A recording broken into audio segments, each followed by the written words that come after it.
Bismillahirrahmanirrahim. Assalamualaikum warahmatullahi wabarakatuh. A'udzu billahis samiil alim minasy syaithanir rajim. Bismillahirrahmanirrahim. Alhamdulillahilladzi nahmaduhu wa nasta'inuhu wa nastaghfiruh wa nastahdihi wa nastarshiduh. Wa na'udzu billahi min syururi anfusina wa min sayyiati a'malina. May yahdihillahu fala mudilla lahu wa may yudlil fala hadiya lahu. Asyhadu an la ilaha illallah wahdahu la syarika lahu wa asyhadu anna Muhammadan 'abduhu wa rasuluhul mustafa.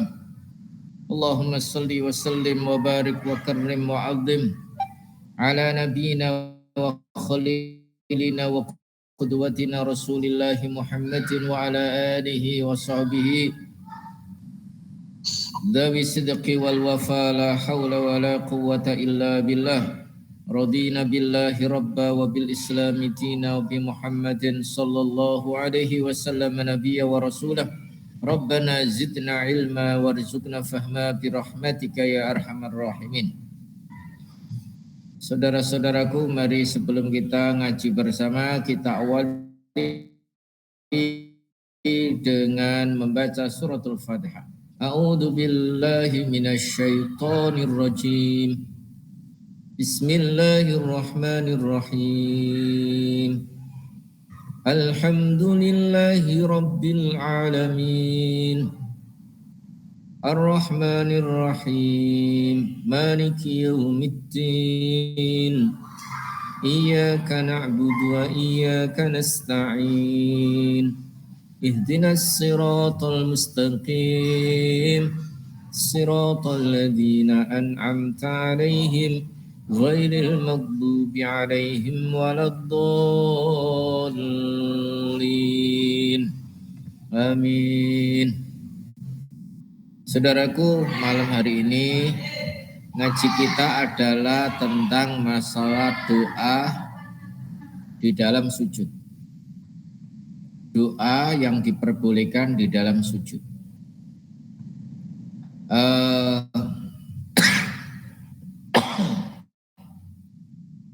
Sebelum kita masuk membahas masalah doa di dalam sujud, berangkat dari firman Allah Subhanahu wa taala, aqrabu ma yakunul 'abdu mir rabbih wa huwa sajidun fa'aksiru fihi du'a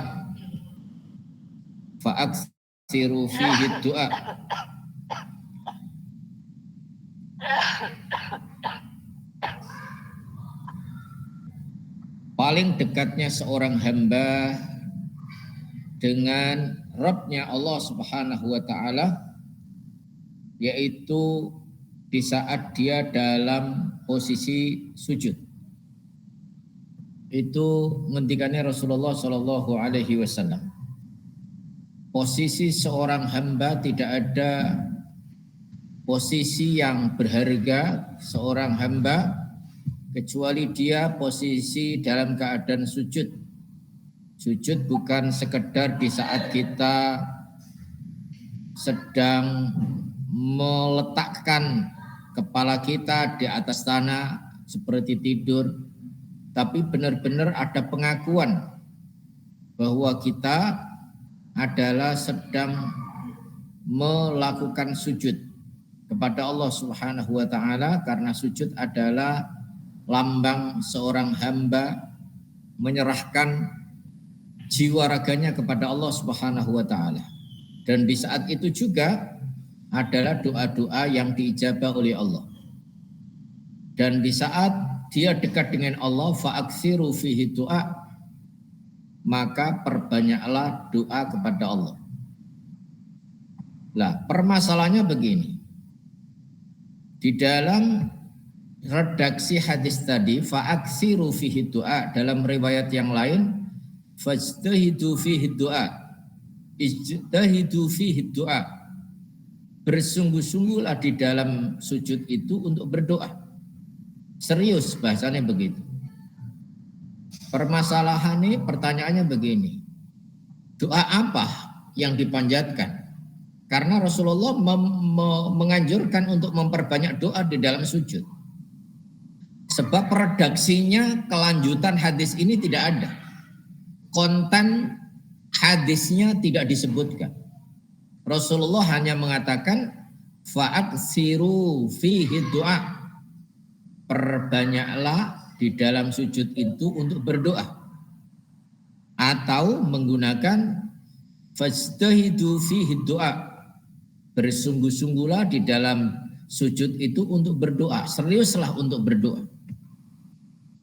Alah, dari sini kita dapat mengambil suatu gambaran bahwa Rasulullah sangat fleksibel. Ajaran Rasulullah.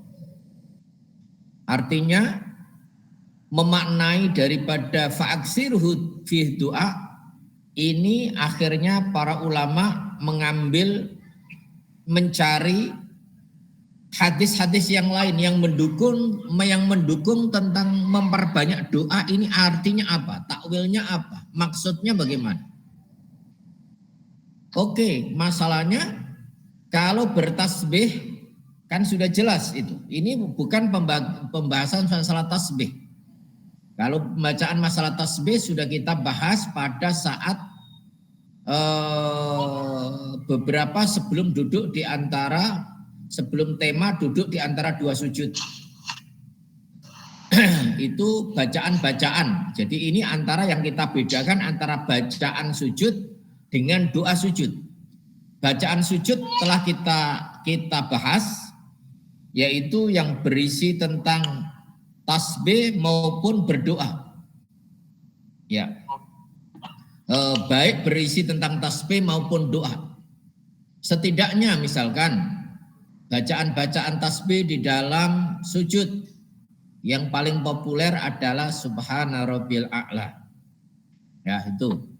Yang kedua misalkan Subuhum Kudus Rabbul Malaikati Warruh. Itu yang kedua. Bacaan dalam sujud ya, bacaannya. Baik bacaan ini berupa tasbih maupun berupa doa. Nanti baru ditambah ini. Jadi sebelum kita masuk ke sini, sudah kita bahas masalah bacaan di dalam sujud. Yang ada di dalam hadis-hadis yang sahih yang pernah kita pelajari beberapa pertemuan yang lalu. Tadi itu bacaan yang kedua dalam sujud adalah Subuhun Kudus Rabbul Malaikati Warruh. Bacaan yang ketiga misalkan adalah subhanakallahumma bihamdika Allahumma ghfirli.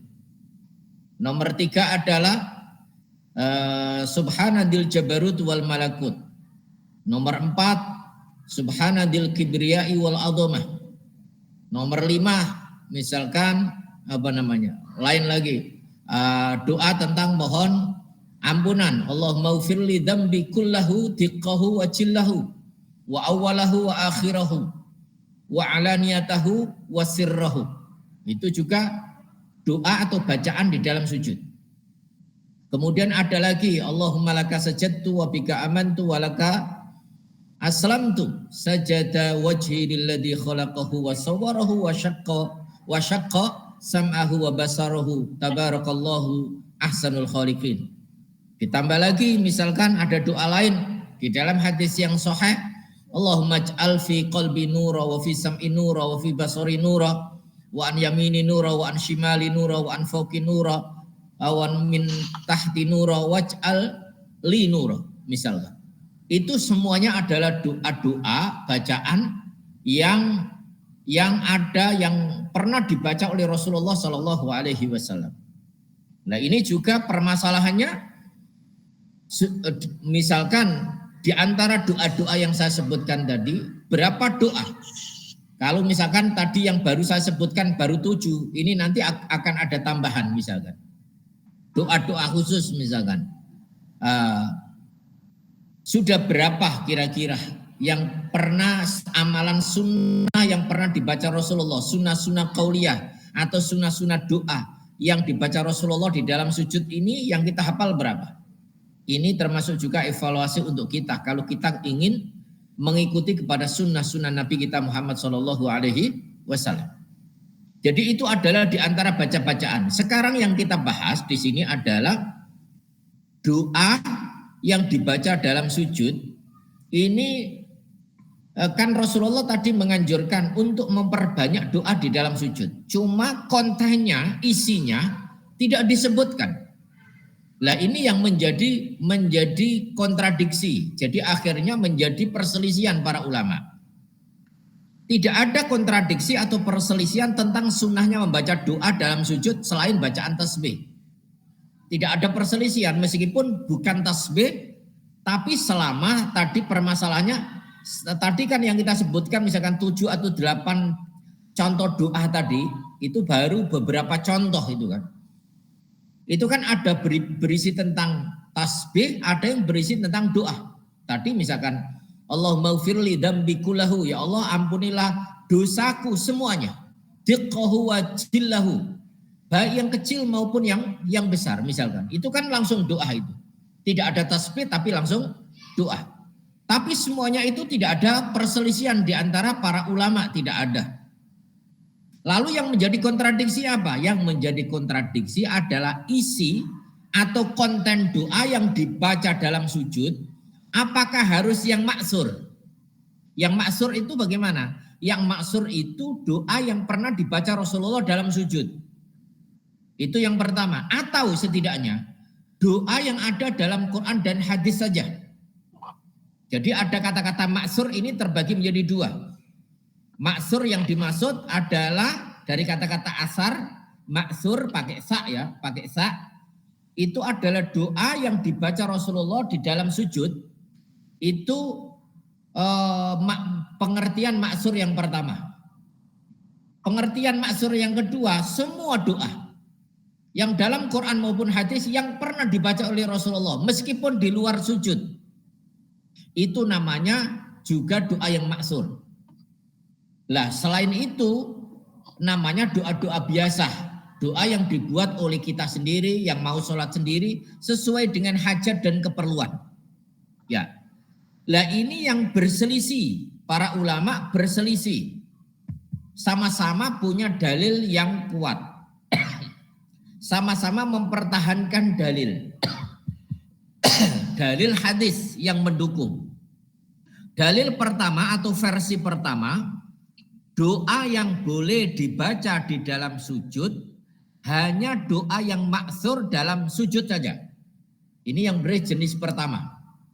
Jadi sekali lagi doa ini dalil pertama ya ini atau kelompok pertama atau pendapat pertama yang mengatakan doa yang boleh dibaca dalam sujud hanya doa yang maksur dalam sujud saja.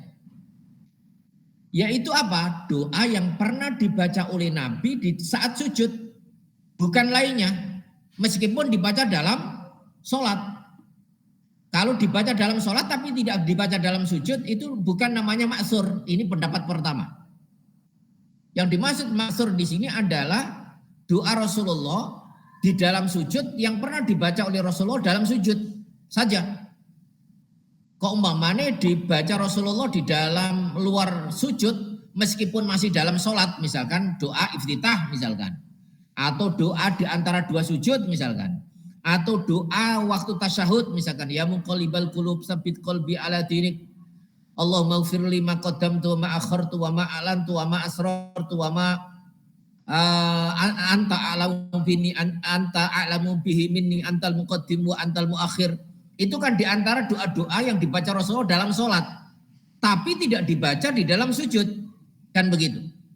Lah ini apakah termasuk doa yang diperbolehkan? Allahumma ufirli dzambi kullahu diqqahu wa jillahu wa awwalahu wa akhirahu wa alaniyatahu wa sirrahu. Rawahu Muslim. Hadis ini diriwayatkan oleh Imam Muslim. Hadis ini mendukung ini benar-benar hadis yang dibaca, benar-benar doa yang dibaca Rasulullah di dalam sujudnya. Termasuk waktu dibaca Rasulullah di dalam rukuknya. Ya.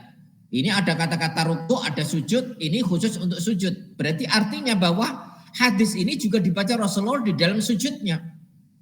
Kalau begitu, Ya yang dimaksud maksur, yang dimaksud dengan perbanyaklah hadis yang pertama tadi kan Rasulullah mengatakan fa'aksiru fihi doa, perbanyaklah di dalam sujud itu berdoa. Pertanyaannya kan begini, doa apa yang dibaca? Ditakwili oleh para ulama, ya doa ini yang dibaca Rasulullah di dalam sujud, yaitu doa Allahumma ufirli dambi kullahu diqqahu wa jillahu wa awwalahu wa akhirahu wa alaniyatahu. Ya begitu. Ya Allah, ampunilah dosaku semuanya. Diqqahu baik yang kecil, wa jillahu baik yang besar, wa awwalahu baik yang terdahulu, wa akhirahu baik yang akan datang. Wa alaniyatahu baik yang terang-terangan, wa sirrahu baik yang tersembunyi. Ini adalah doa-doa Rasulullah yang para ulama memang sepakat bahwa ini doa maksur. Tapi maksurnya hanya dibaca di dalam sujud. Ini pendapat yang pertama. Doa di antara doa sesuai dengan wahyu yang dibaca Rasulullah di dalam sujud. Kemudian doa yang kedua yang dibaca oleh Rasulullah di dalam sujud. Riwayat sahabiyah atau Sayyidah Aisyah radhiyallahu taala anha ummul mukminin qalat mengatakan wa huwa sajidun wa huwa yaqul, beliau ketika sujud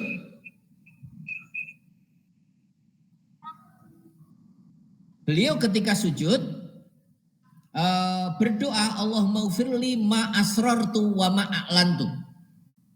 Hadis diriwayatkan oleh Imam Ahmad. Jadi ini masih keterkaitan masalah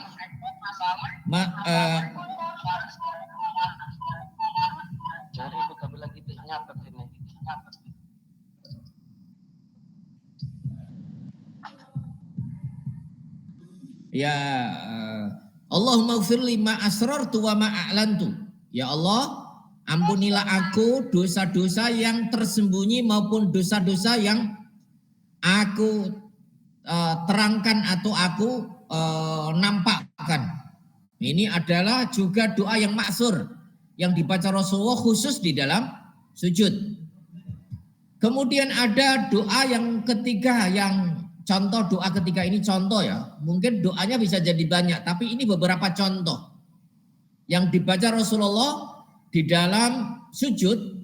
Hadis yang diriwayatkan oleh Imam Muslim dari Sayyidah Aisyah radhiyallahu taala anha, beliau mengatakan Rasulullah doanya wa huwa sajidun wa huwa yaqul a'udzu biridhaka min sakhatika wa bi mu'afatika min uqubatika. Rawahu Muslim. Rasulullah ketika beliau sujud, beliau berdoa, a'udzu ya Allah, aku mohon perlindungan biridhaka dengan ridhomu, min sakhatika dari murkamu, wa bi mu'afatika ya Allah, aku mohon perlindungan dengan ampunanmu, dengan afiahmu, min uqubatika dari siksamu. Ini adalah doa yang maksur di antara yang perlu diperbanyak. Doa-doa yang diperbanyak di dalam sujud itu dimaknai oleh dalil yang pertama atau ulama kelompok yang pertama ini mengatakan yang dimaksud perbanyaklah doa, yang memperbanyak doa yang maksur ini yang pernah dibaca Rasulullah di dalam sujudnya. Kemudian contoh yang keempat, doa yang maksur yang dibaca Rasulullah di dalam sujud dari riwayat Imam Bukhari yang diriwayatkan oleh sahabat Abdullah ibnu Abbas qol, karena Rasulullah sallallahu alaihi wasallam, Rasulullah sallallahu alaihi wasallam yaqul, beliau berdoa fi sujudihi di dalam sujudnya, Allahumma ij'al fi qalbi nura waj'al fi sam'i nura waj'al fi basari nura. Ya Allah, jadikanlah di dalam hatiku cahaya, di dalam pendengaranku ada cahaya, dan jadikanlah di dalam penglihatanku ada cahaya. Yang dimaksud cahaya ini bagaimana saudara-saudara? Artinya kita ini melihat orang kalau hatinya dikasih cahaya itu melihat dengan mata batin kebenaran. Wa fi sam'i nurah, pendengarannya ada cahaya, artinya bahwa pendengarannya digunakan untuk mendengarkan yang baik-baik. Telinga merasa panas kalau digunakan untuk mendengarkan gosip, digunakan untuk mendengarkan ucapan-ucapan yang kotor, ucapan-ucapan yang dilarang oleh Allah dan Rasulnya. Itu yang dimaksud fi sam'i nurah. Waj'al fi basari nurah. Ya Allah, jadikanlah penglihatanku, pandanganku ini cahaya. Artinya bagaimana? Mata ini kalau dikasih cahaya oleh Allah melihat sesuatu kemungkaran, hatinya bergerak. Ketika ada kesusahan, hatinya bergerak. Ketika ada kemaksiatan, hatinya pandangannya senantiasa menunduk. Itu adalah yang dimaksud dengan cahaya di dalam hati, cahaya di dalam pendengaran, cahaya di dalam penglihatan. Dan ini adalah doa yang maksur yang dibaca oleh baginda Rasulullah Shallallahu Alaihi Wasallam. Nah, ini adalah contoh-contoh, saudaraku, doa-doa yang banyak sebenarnya di dalam yang dibaca Rasulullah di dalam sujudnya. Dan ini yang dianggap sebagai fa'aksiru fihi doa, kata Rasulullah. Perbanyaklah di dalam sujud itu, memperbanyak doa. Tadi kan pertanyaannya begini, doa apa? Karena hadis itu enggak ada kelanjutannya. Yang dimaksud adalah golongan ini mengatakan doa-doa yang maksur, yaitu yang pernah dibaca Rasulullah dalam sujud. Tadi itu yang disebutkan contoh-contohnya. Begitu. Lah bisa jadi nanti ada contoh-contoh yang lain, silakan ya. Setidaknya kita telah mengetahui contoh-contoh doa yang maksur di dalam sujud. Setidaknya ini yang kita hafalkan, yang kita baca. Ini. Kemudian dalil yang kedua, pendapat yang kedua, doa yang boleh dibaca dalam sujud adalah semua doa yang maksur dalam Quran maupun hadis. Bukan doa buatan sendiri dan bukan hanya doa yang pernah dibaca Nabi di dalam sujud. Ya. Tadi kan doa yang pernah dibaca Rasulullah di dalam sujud dengan tadi yang kita sebutkan tadi. Lah, yang dimaksud pendapat kedua ini adalah doa yang dimaksud doa maksur adalah doa dalam Quran dan hadis. Semua kok di dalam Quran kok ada doa, misalkan Rabbana hablana min azwajina, misalkan Rabbana la tuzigh qulubana ba'da idh hadaitana, misalkan. Itu kan doa-doa di dalam Quran. Apakah boleh dibaca di dalam sujud? Pendapat yang kedua ini mengatakan boleh, karena itu termasuk doa yang maksur, doa yang pernah dibaca, doa yang diajarkan oleh Allah dan Rasulnya di dalam Quran dan hadis. Itu yang dimaksud dengan doa maksur. Meskipun tidak pernah dibaca Rasulullah di dalam sujudnya, tapi ada ajaran Quran dan hadis bahwa itu doa yang baik, doa yang diperintahkan oleh Allah dan Rasulnya, maka boleh dibaca di dalam sujud. Nah itu. Lalu apa dalil yang menguatkan tentang itu? Qala Rasulullah Shallallahu Alaihi Wasallam, sebuah hadis yang diriwayatkan oleh Imam Muslim, inna hadhihi sholata la yasluhu fiha syai'un min kalamin nas, innama huwa tasbihu wa takbiru wa qiraatul Qur'ani. Rasulullah ngendika bahwa sholat ini tidak layak, tidak patut sesuatu untuk berdiskusi atau berbicara dengan manusia. Artinya bagaimana? Bahwa sholat itu hanya tidak ada ucapan dengan manusia. Ucapannya hanya kepada Allah. Maka isinya hanya huwa tasbihu wa takbiru wa qiraatul Quran.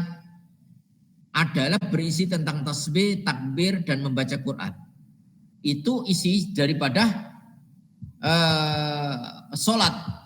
Maka di dalam hal ini bersifat umum. Jadi dalil ini bersifat umum. Yang penting isi daripada doanya itu bukan sedang ngomong dengan sesama manusia. Yang penting isinya ngomong itu dengan Allah. Itu begitu. Maksud daripada pendapat yang kedua ini. Jadi semua doa yang diajarkan Quran maupun hadis, meskipun belum pernah dibaca Rasulullah di dalam sujudnya, semuanya diperbolehkan. Hadisnya tadi itu, bahwa apapun di dalam sholat itu isinya adalah yang penting doa, ngomongnya sama Allah, tidak ngomong sama manusia. Kalau ngomong sama manusia otomatis batal. Meskipun itu bahasa Arab. Contohnya misalkan ada orang salam masuk ke kamar kita, masuk ke rumah kita, kita sedang sholat. Assalamualaikum. Kita jawab waalaikumsalam. Padahal waalaikumsalam itu kan bahasa Arab. Berisi tentang doa, kan begitu. Bagaimana sholatnya? Sholatnya batal. Karena apa? Karena kita sedang komunikasi dengan manusia, menjawab manusia, berdiskusi dengan manusia. Menjawab itu kan sama dengan ngomong dengan manusia. Kan begitu. Ya, itu yang tidak diperbolehkan. Tapi kalau ngomongnya sama Allah, berdiskusinya sama Allah, berisi takbir, berisi tasbih, diperbolehkan. Kemudian yang ketiga, ini yang agak luas. Pendapat ketiga ini agak longgar. Apa isinya? Doa dalam sujud itu dibebaskan. Asal dengan bahasa Arab. Tidak harus yang maksur dalam Quran dan hadis. Meskipun itu bukan doa dalam Quran dan hadis, bisa dibuat sendiri sesuai dengan hajatnya. Dan dalil ini dijadikan hujjah oleh Madzhab Syafi'i dan Imam Malik. Karena apa? Redaksi perintah sifatnya itu mutlak, perintah doanya itu mutlak. Mutlak itu bebas. Yang kita sebutkan di awal ngaji tadi. Ngendikane Rasulullah, aqrabu ma yakunul abdu mir rabbih wa huwa sajidun fa'aksiru fihi doa. Posisi paling dekat seorang hamba dengan Tuhannya yaitu Allah adalah posisi di saat seorang hamba itu sedang bersujud. Maka perbanyaklah doa. Maka bersungguh-sungguhlah, seriusilah dalam berdoa. Permasalahannya adalah doa apa yang dibaca. Para ulama ahli Madzhab Syafi'i mengatakan doa apa saja. Karena hadisnya mengatakan fa'aksiru fi doa. Perbanyaklah doa. Tidak ada disebutkan isi doanya apa. Menandakan bahwa itu doanya umum. Apa saja boleh. Asal bahasa Arab, asal permohonannya adalah permohonan yang baik-baik. Contoh misalkan membuat redaksi sendiri karena pinter bahasa Arab misalkan. Allahumma iqdi hajati. Allahumma, yang masih jomblo mengatakan Allahumma zawwijni. Ya Allah nikahkanlah aku. Misalkan bifulana dengan si fulan misalkan. Itu kan namanya doa buatan sendiri. Atau misalkan begini, ya Allah sahil umurona hada, ya Allah mudahkanlah urusanku ini. Begitu, hajatnya ini disebutkan. Asal dengan pakai bahasa Arab. Kalau pakai bahasa Indonesia bagaimana? Kalau pakai bahasa Indonesia Jawa hanya dibatin di dalam hati, jangan diungkapkan karena bisa membatalkan sholat. Kalau kepengen punya hajat di dalam sujud diperbanyak. Tapi kalau memang bahasa Indonesia atau bahasa Jawa atau bahasa selain bahasa Arab hanya dikerentekan di dalam hati karena Allah Maha mengetahui, kan begitu. Lah ini artinya dalam mentakwilkan fa'aksiruhu fi doa, perbanyaklah doa di dalam sujud tanpa Rasulullah memerinci doanya, maka beberapa madhab ini mengatakan diperbolehkan selain doa maksur. Doa di dalam Quran dan hadis diperbolehkan. Walaupun doa itu buatan sendiri. Lalu apa hadis yang mendukung, yang menguatkan tentang pendapat ini?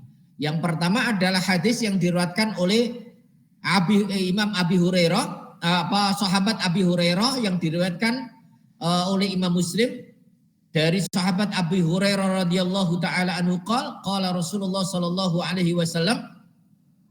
Tadi itu aqrabu ma yakunul abdu mir rabbi wa huwa sajidun fa'aksiru doa. Paling dekatnya seorang hamba dari Tuhannya adalah di saat dia bersujud, maka perbanyaklah doa. Ini dalilnya karena dalil umum. Memperbanyak doa di dalam sujud tanpa disebutkan isi doanya. Yang kedua, pendukung hadis yang kedua diriwayatkan oleh sahabat Abdullah ibnu Abbas Qala Rasulullah sallallahu alaihi wasallam, fa idza raka'tum fa'azzimu rabbakum. Jika kalian rukuk maka agungkanlah Tuhanmu. Makanya ketika kita rukuk kita membaca subhana rabbil azimi. Azimi artinya agung. Maha sucinya Allah yang Maha Agung. Wa idza sajadtum, dan apabila kalian bersujud, fajtahidu fid du'a, maka seriuslah di dalam berdoa. Artinya doa itu harus serius. Bersungguh-sungguh itu kan artinya serius. Jadi ini yang membedakan antara doa dan zikir. Kalau zikir itu dianjurkan diperbanyak. Fadhkurullaha dzikran katsira. Berzikirlah kepada Allah dengan zikir yang banyak. Tapi kalau masalah doa,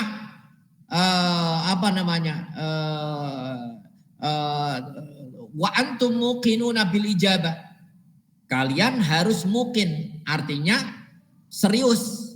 Bil ijabah, kalian harus yakin bahwa doa kalian itu diijabah. Begitu. Fastaidu fid du'a, maka seriuslah di dalam berdoa. Nah, kemudian hadis yang ketiga yang diriwayatkan oleh sahabat Abi Hurairah, riwayat oleh Imam An-Nasa'i, beliau mengatakan, idza tasyahhada ahadukum falyata'awad min arba'atin. Kalau sedang posisi kita tasyahud, duduk tasyahud, maka hendaklah kita mohon perlindungan kepada Allah dari 4 macam. Min adzabin nar, wa min adzabil qabri, wa min fitnatil mahya wal mamat, wa min fitnatil masihid dajjal. Itu kan biasanya doa-doa yang kita baca saat tasyahud, terutama tasyahud akhir, kan begitu. Kemudian summa yad'u li nafsihi bima badalahu. Nah, ini ada redaksi yang agak spesifik. Kemudian hendaklah dia berdoa untuk dirinya. Bima badalahu, dengan sesuatu yang dia keinginkan, diharapkan dari doa itu. Nah, ini menandakan apa? Bahwa meskipun ini di sini tidak ada kata-kata sujud, tapi disuruh berdoa sesuai dengan doa yang kita maui. Nah, ini artinya dalil ini adalah redaksi yang bersifat umum, ya. Tapi semuanya ini adalah semua dalil yang pendapat pertama yang mengkhususkan untuk doa di dalam sujud sebaiknya yang pernah dibaca Rasulullah di dalam saat sujud. Itu yang pertama. Yang kedua, pendapat kedua mengatakan doa yang dibaca dalam sujud adalah doa yang ada dalam Quran dan hadis, semuanya boleh dibaca. Gitu. Kemudian pendapat yang ketiga lebih luas lagi. Apa itu? Yaitu doa apa saja hajatnya seseorang. Hajat kita ketika seseorang sujud, maka yang penting kamu serius. Doa itu kamu baca. Selama pakai bahasa Arab, selama mohonnya adalah baik-baik, tidak mencela kepada orang, tidak memaki kepada orang. Nah, itulah diantara doa-doa yang dibaca di dalam sujud. Jadi semuanya benar. Semana yang lebih utama. Jangan bertanya mana yang lebih utama. Jangan bertanya mana yang lebih kuat. Jangan bertanya lebih kuat. Itu orang belajar ilmu namanya. Kalau belajar sunnah itu tidak melihat kuat dan tidak kuatnya. Rojeh dan tidak rojehnya. Yang penting hadis itu kok sahih. Ketika hadis itu kok sahih, maka itulah pedoman kita. Itulah cinta kita kepada Rasulullah SAW. Jadi orang kalau mengamalkan sunnah Nabi itu bukan dilihat kepada ini lebih baik, itu kurang baik, atau ini yang Rasulullah, ini yang hadis ini kedudukan hadisnya lebih kuat, bukan itu. Ya, mengamalkan sunnah Nabi itu sesuai dengan didukung oleh cinta kita dalam mengamalkan sunnah-sunnah Nabi kita Muhammad SAW. Jadi beberapa hadis di atas itu terkesan kontradiksi, namun tidak perlu ada yang dieliminasi. Dieliminasi itu dibuang sebagian. Aku tak ngambil yang lebih kuat saja. Aku tak ngambil yang riwayat Bukhari saja. Aku tak ngambil hadis riwayat Imam Muslim saja. Aku tak ngambil doa-doa yang maksur yang pernah dibaca Rasulullah dalam sujud saja. Nah, umpama nih, itu namanya mengeliminasi. Seolah-olah menfilter sunnah-sunnah Nabi kita Muhammad SAW.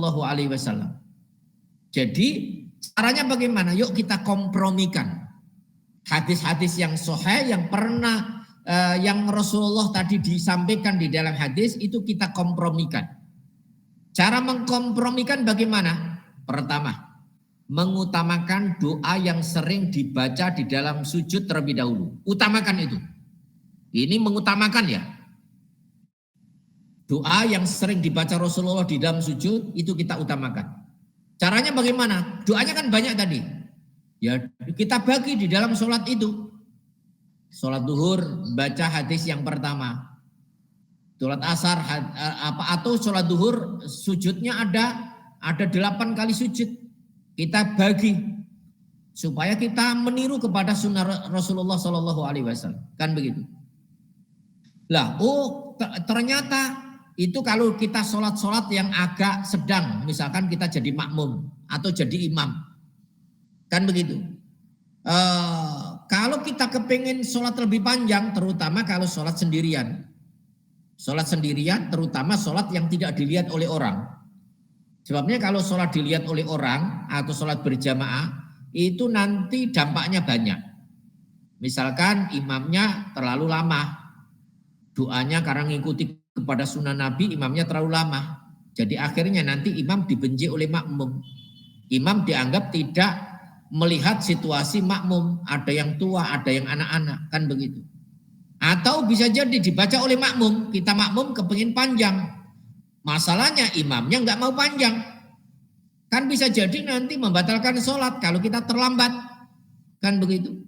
Karena sholat itu kalau imam sudah berdiri takbir, kita harus takbir. Imam bergerak, kita harus bergerak.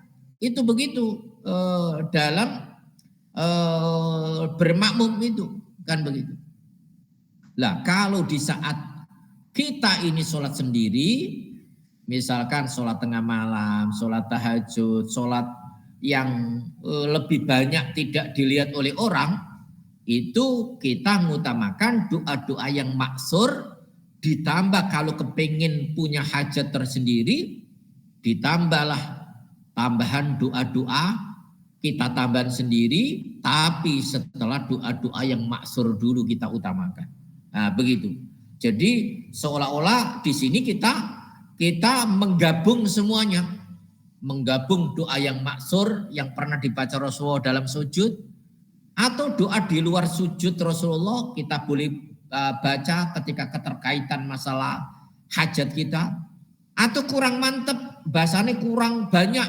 Ayo kurang spesifik doa kita. Ya kita cari doa khusus yang keterkaitan masalah hajat kita. Nah, bahasanya semacam itu.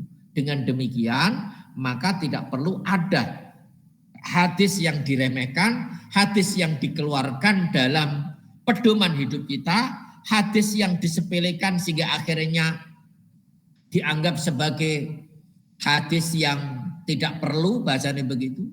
Jadi semuanya adanya perselisihan ini adalah rahmat bagi umat baginda Rasulullah SAW. Semuanya adalah baik. Rasulullah membimbing umatnya dengan begitu banyak metode dan cara.